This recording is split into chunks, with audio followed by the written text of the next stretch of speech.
Hello everyone, Josh here with the Retro Junkies Network, and I've got a special treat for you today. We're going to be reviewing the Retron 5, the latest and greatest in retro gaming technology. Now, the Retron 5 was supposed to be released in December of 2013, but Hyperkin ran into some problems, so there have been a couple delays, and fans have been really anxious to get their hands on the system. So, as of June 6th, it's been officially released, so let's take a look. Okay, extreme close-up! Whoa! Whoa! Whoa! Whoa! Whoa! Excellent extreme close-up. Well, thanks guys. Party on, Wayne. As you can see, the Retron 5 has a multitude of cartridge slots. You can accept multiple home system cartridges, such as the Super Nintendo,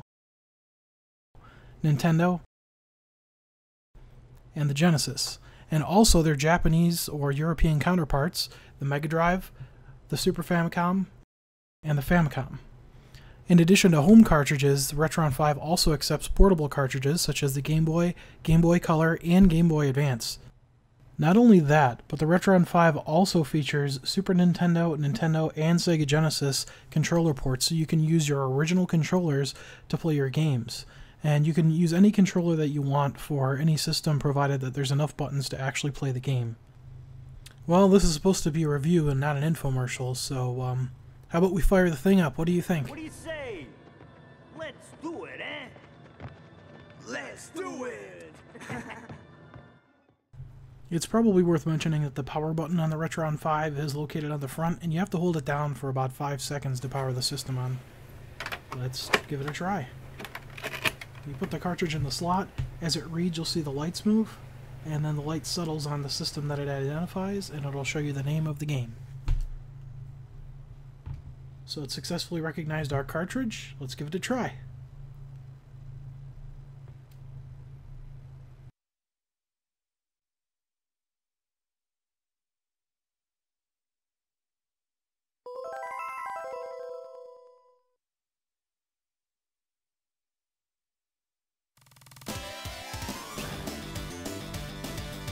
Pretty sweet, huh guys?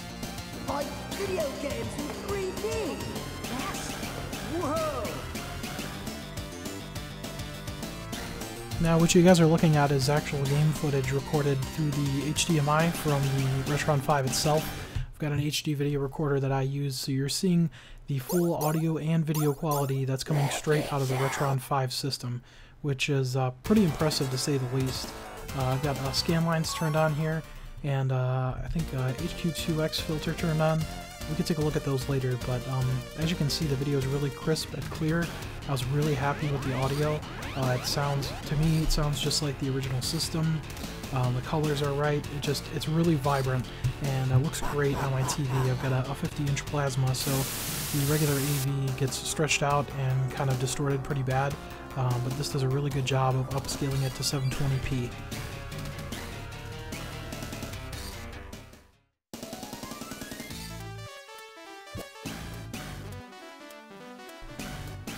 For this test run, I decided to give the Retron 5 controller a try. It is a Bluetooth wireless controller. It's got plenty of buttons on it for all your different gaming systems, and actually I was pretty impressed with it. You can have up to 4 controllers linked at the same time. It does feel like a cheaper plastic material, but that's pretty commonplace nowadays with most of these third-party reproduction things, but to be honest, I was pretty impressed. It's got micro switches on it, so it does have kind of a hollow clicking sound, which some people don't like, but I do like the positive tactile feel, so you know when you're pressing the button.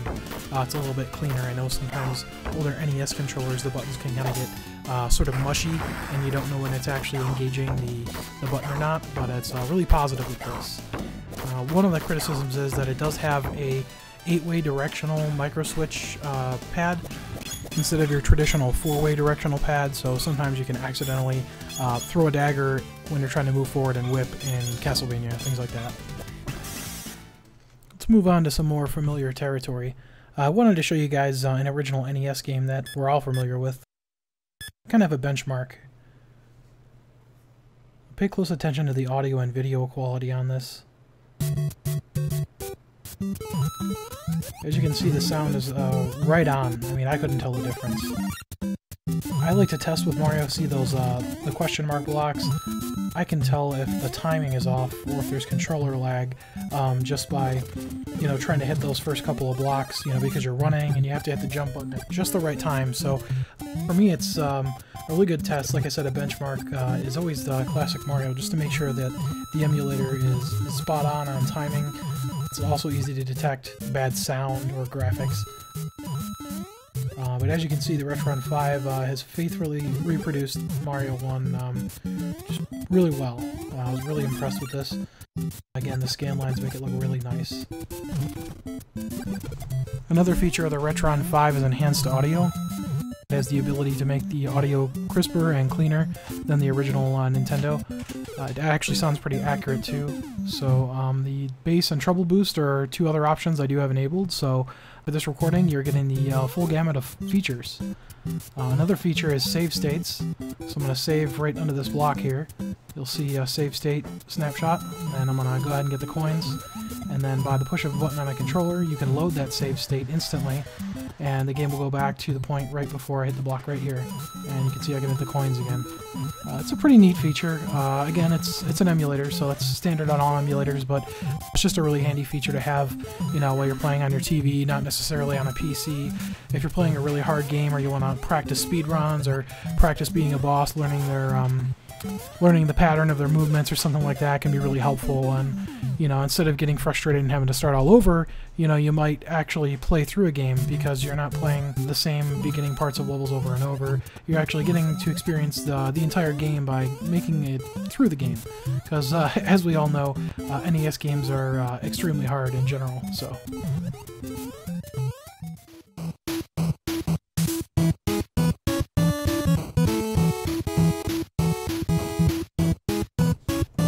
to belabor the point, but I was just, again, really impressed with the sound quality.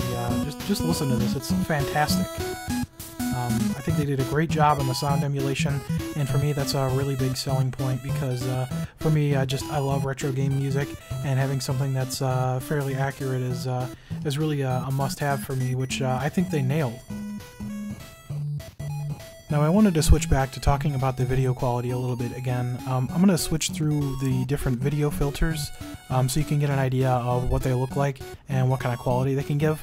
I'll go through each of the video filters, and I'll also show you with and without scan lines. Okay, first we'll start with no filter, then 2x SAI,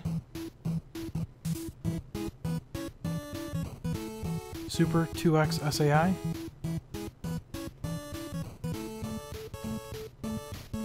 Super Eagle, Scale 2x,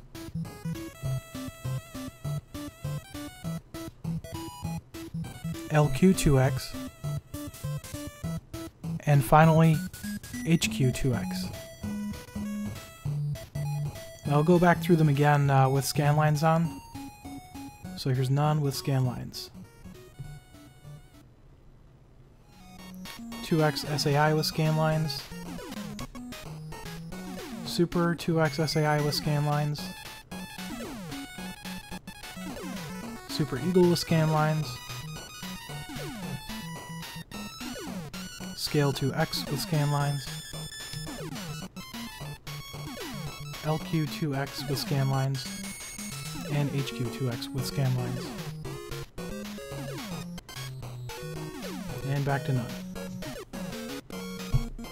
So there you can see all the different filters. I think it's pretty impressive. You know, you'll pretty much find something that you like. I know everyone's kind of particular about how things look, but I like that they give you a lot of options with and without scan lines. Again, I think they did a great job. Looks great in 720p.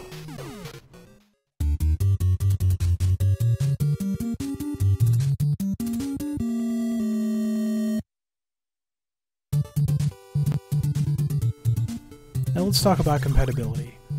Hyperkin has stated that the Retron 5 will be compatible with 100% of original release games. That should be Nintendo, Super Nintendo, Sega, Game Boy Color, Game Boy Advance, and if you have the Power Base converter, you can also play Sega Master System games. As far as I understand, all of the legitimate release games should be able to be played on those.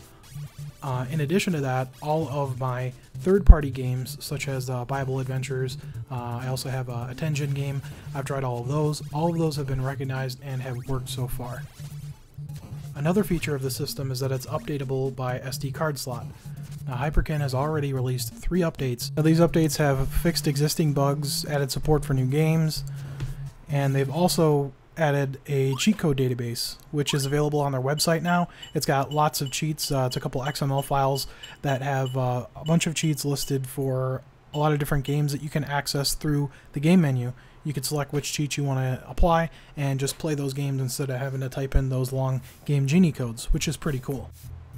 You can also transfer your screenshots and game saves onto your SD card slot, which is pretty handy. Yet another feature of the Retron 5 is battery backup support for save games.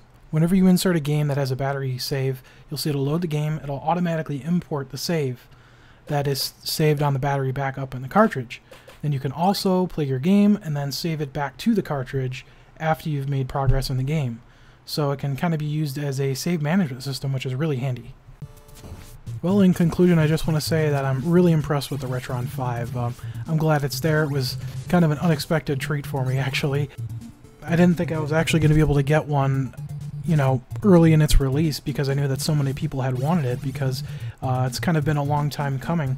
But it's, you know, it's more than just an emulator, like people keep saying. It's not just software, you're getting hardware. They had to build a system that could accept all the different cartridges, make sure that it worked. I know they had some issues with the pin connectors that they had worked out. It's really kind of a large undertaking, and I don't think people respect or understand everything that Hyperkin had to go through to get, you know, the planning and the funding to try to, you know, convince people that, yeah, people really do still love their games and they do want to play them on their HD TVs, because, you know, I do, and I think they look great. I think they did a great job. You know, being able to save your save games onto an SD card from a Super Nintendo game. You know, my Secret of Mana save, I could never put that on an SD card without the Retron 5. I mean, there's a lot of things that have never been done before, so they're kind of blazing a trail, and I'm just glad that they're out there trying to do it, that they do care about retro gamers out there, and that we do want new gadgets and gizmos, because, you know, I have all the systems. I can play them on my CRT TV. I've been able to do that for years, and you know, it's just cool that something new is out there, that I can now play it on my HD TV and have it look great with great graphics and sound. You know, the originals just reproduced faithfully in high definition, which is really a crowning achievement. Well, thanks for watching. I hope you enjoyed the video. I'll take a look at the comments if you leave any. And if you're into retro gaming at all, which you should be if you're watching this, check out our Retro Junkies network at theretrojunkies.com. We've got a couple of podcasts there for video games, Ninja Turtles, and a bunch of cool retro stuff. So catch you guys later. Thanks for watching.